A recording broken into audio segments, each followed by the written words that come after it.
శ్రీశైలంలో గిరి ప్రదక్షిణ ఘనంగా జరిగింది. వైశాఖ పౌర్ణమి సందర్భంగా ఈ కార్యక్రమాన్ని దేవస్థానం నిర్వహించింది. విశేష పూజలు, మహామంగళ హారతుల అనంతరం స్వామివార్లను ధర్మప్రచార రథంలో కొలువుదీర్చి గిరి ప్రదక్షిణ నిర్వహించారు.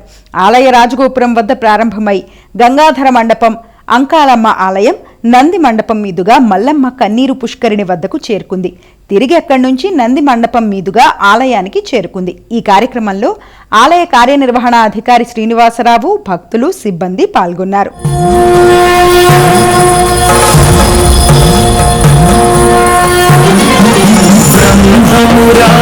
సురార్చితలింగం నిర్మల భాసిత శోభితలింగం